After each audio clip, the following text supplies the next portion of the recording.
Thanks for tuning in to Crazy Mango Stories. Give a thumbs up, subscribe, and hit the bell for more betrayal stories. Mark's hand paused on the steering wheel as he pulled into the driveway, his attention drawn immediately to an unfamiliar car parked just outside his home. It was a sleek model, foreign to him, and the sight of it there felt like a small, quiet betrayal, even before he could understand why. The headlights cut across the house, and he noticed a warm glow coming from the bedroom window upstairs, the same room he shared with Lisa, their sanctuary. Normally, that light would be off when he was away on business, leaving the room dark and silent, just as he had left it.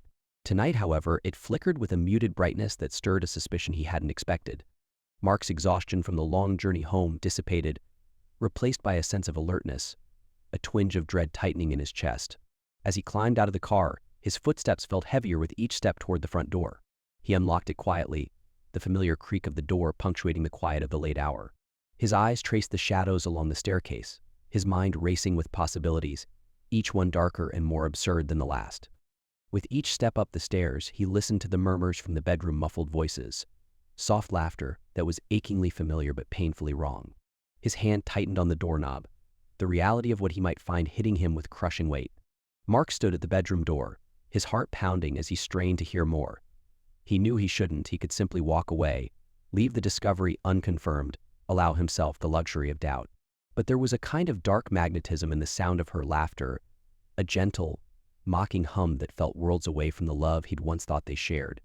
His knuckles whitened as his hand tightened on the doorknob, his hesitation giving way to the cold certainty of a man who has been forced into a choice he never wanted to make. In one swift motion, he opened the door. The scene within was stark, impossible to misinterpret.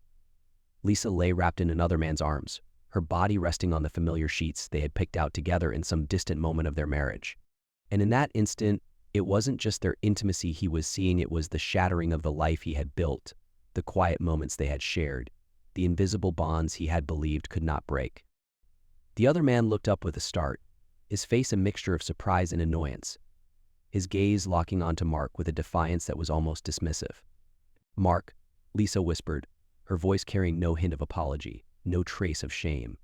She adjusted herself, not to hide, but to face him more openly. He couldn't help but notice her eyes, once the soft blue he had loved, now steely, unapologetic, perhaps even cruel. Mark felt as though he were suspended in time, watching the image of his wife and this stranger through a pane of glass, as if he were somehow outside his own life. He had come home from a long, grueling day with a yearning only for Lisa's familiar presence, for the comfort of their shared life. Instead, he had come back to this a truth so raw it stung like a physical wound. He tried to swallow, but his throat felt tight. What are you doing, Lisa?"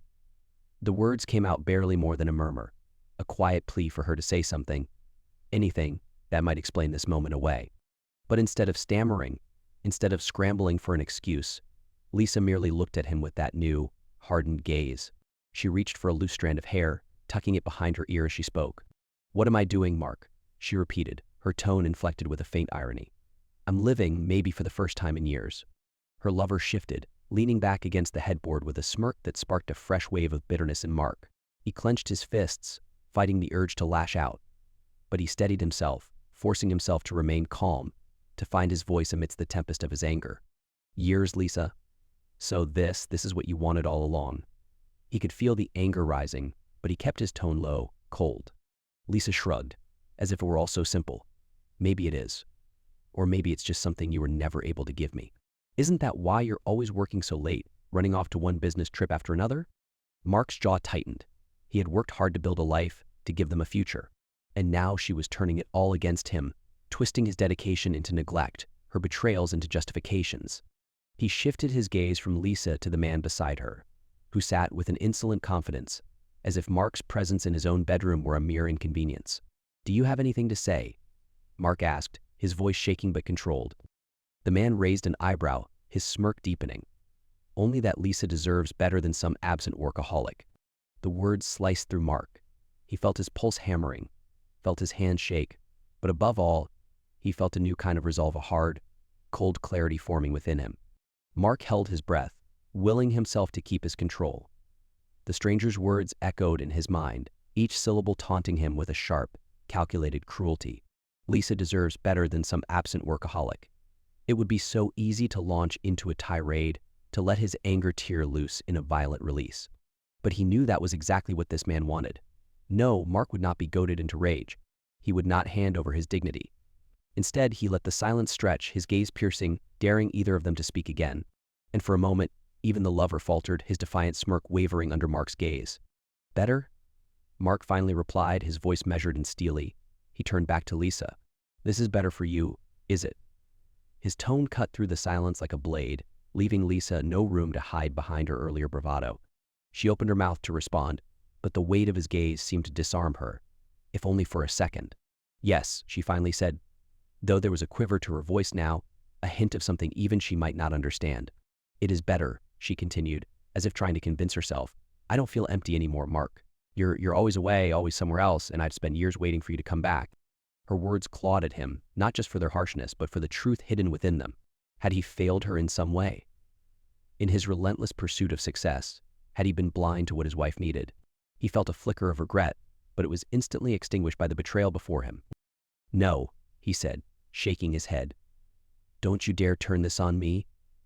I worked late, yes, but everything I did, every business trip, every meeting, it was all to build a life for us, a future."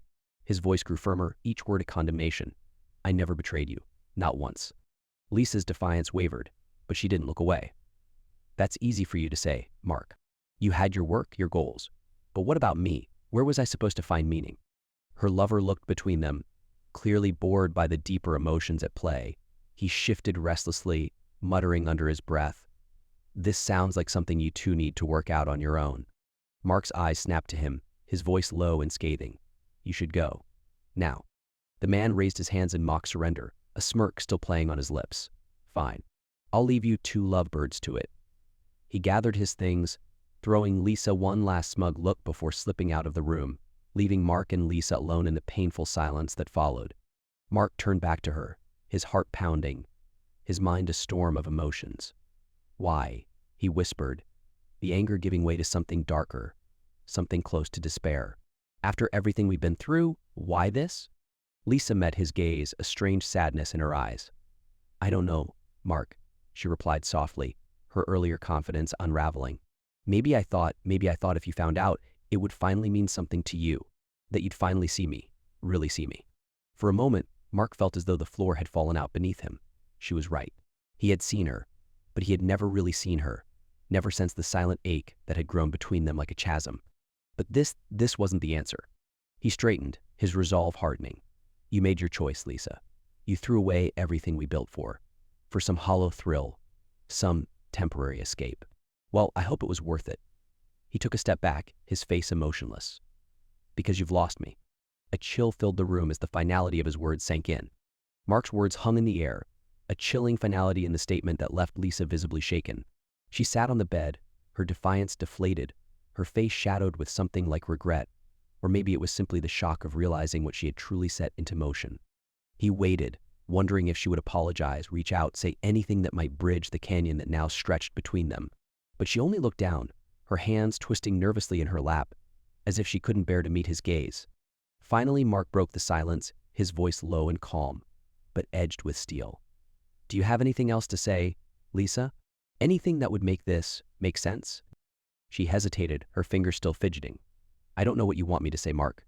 She looked up at him, and he saw tears glimmering in her eyes, softening that hardened look she'd had earlier. "I didn't plan for this to happen.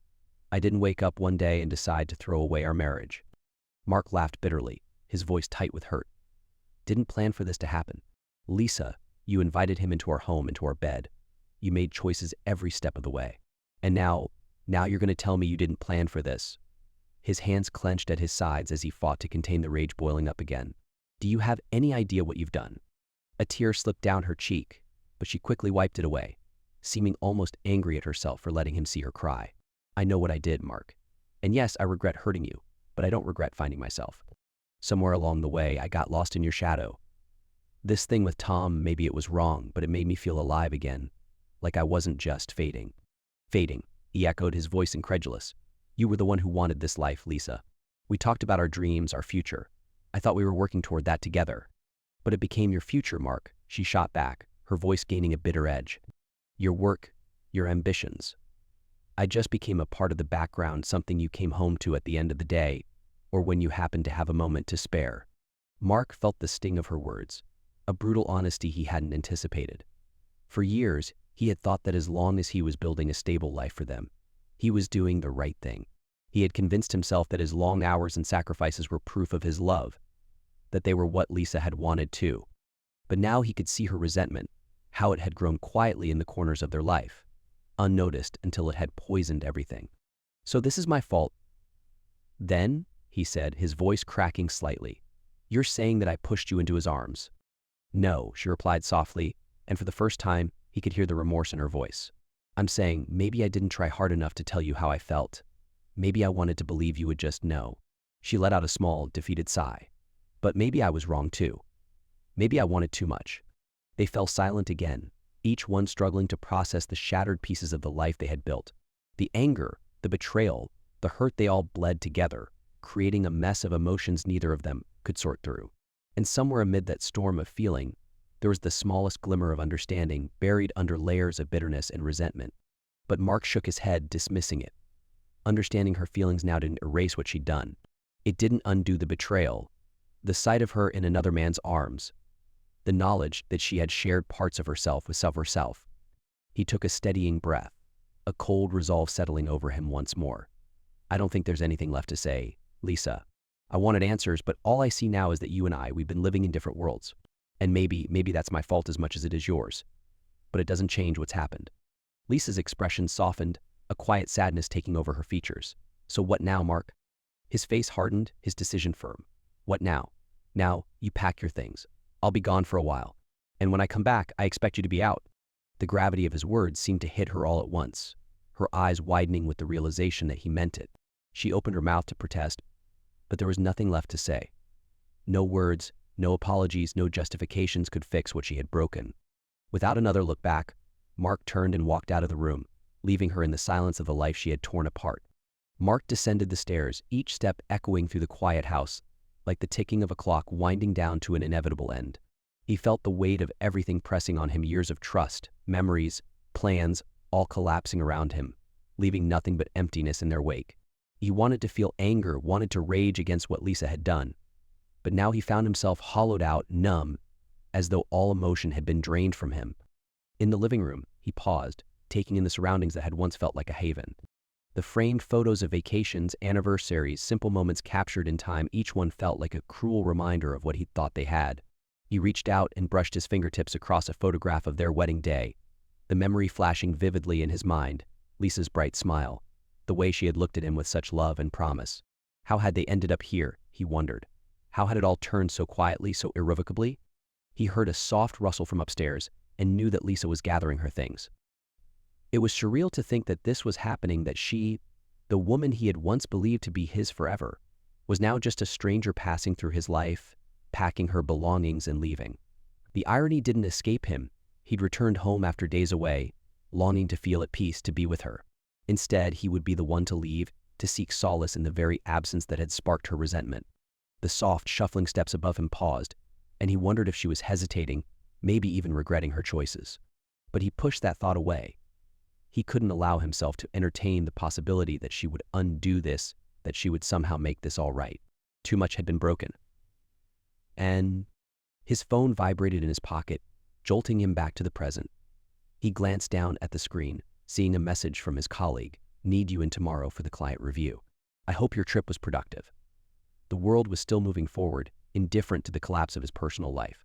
He had a job, a role to play, people relying on him.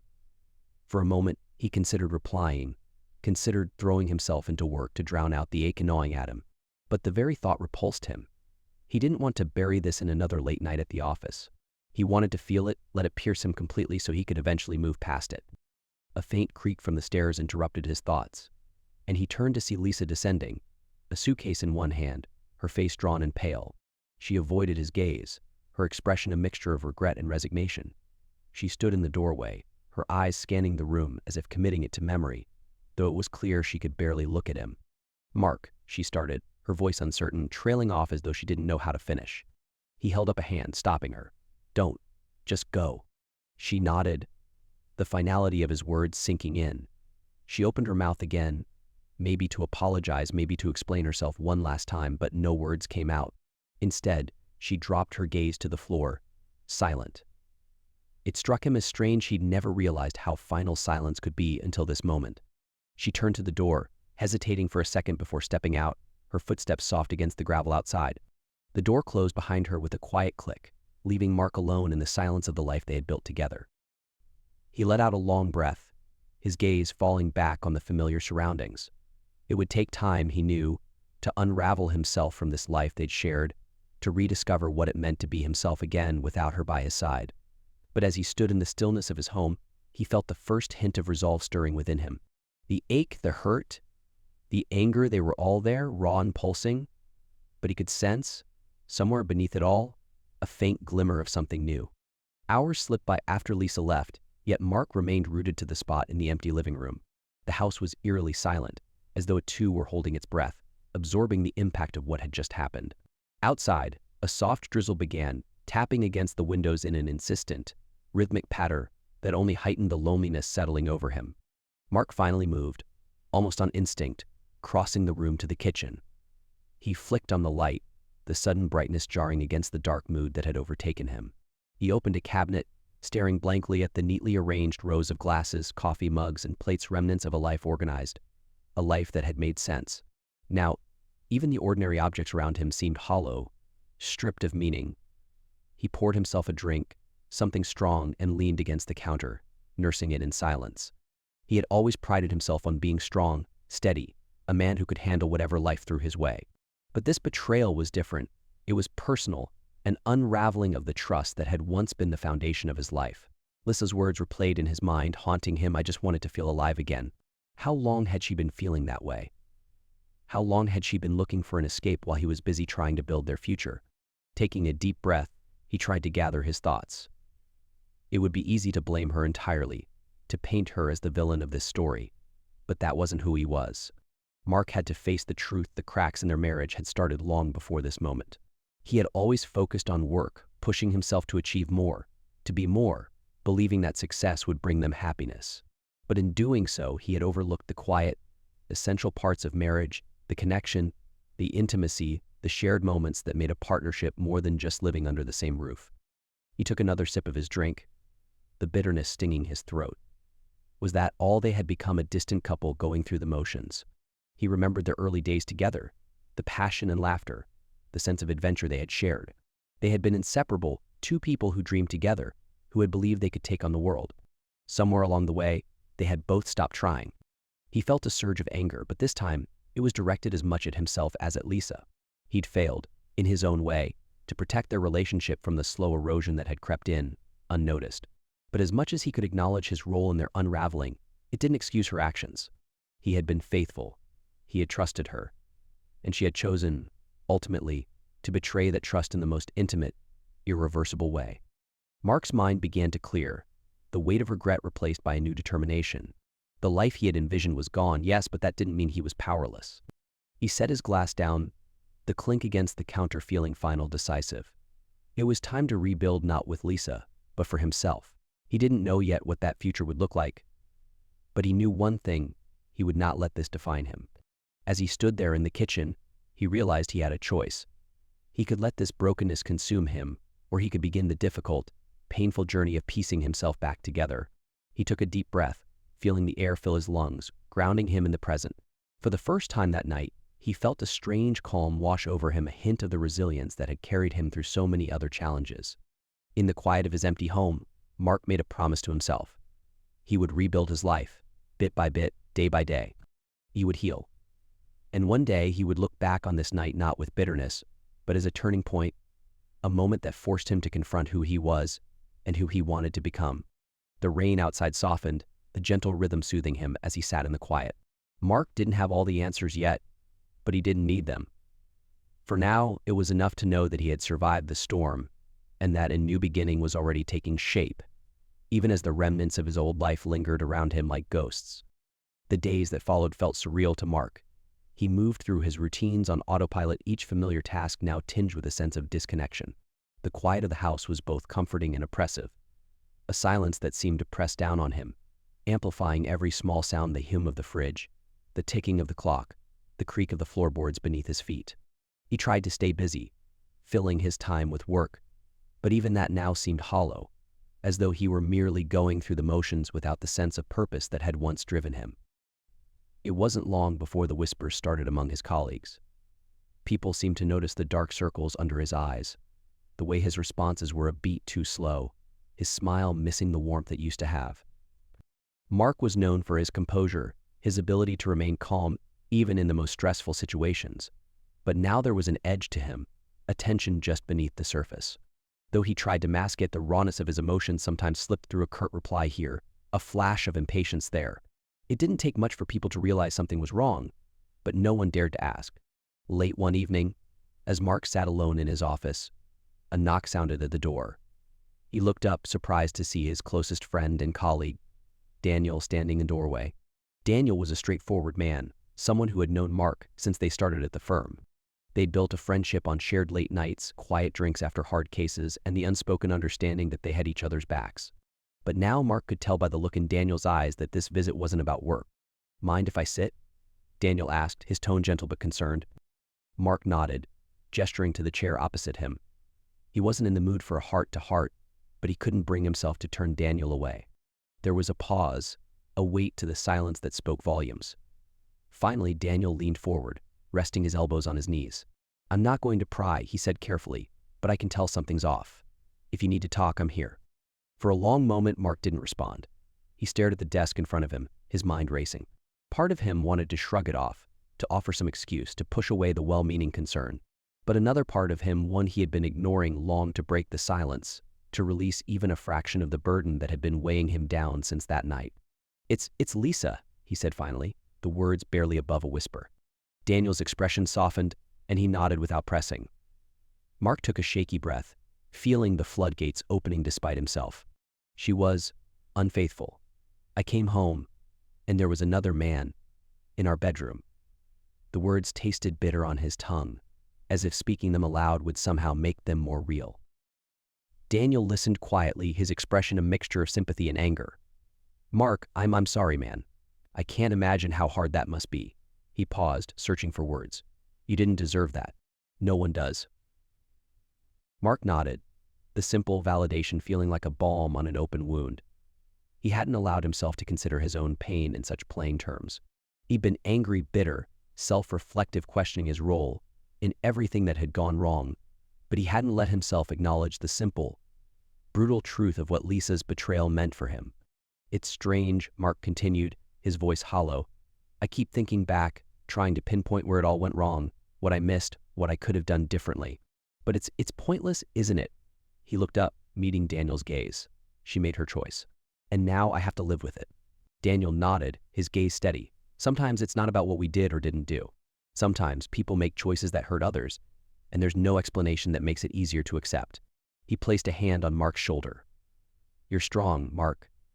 I know it doesn't feel like it now, but you'll get through this." Mark managed a small, grateful smile, the first real expression he'd felt in days. "Thanks, Dan," he said quietly.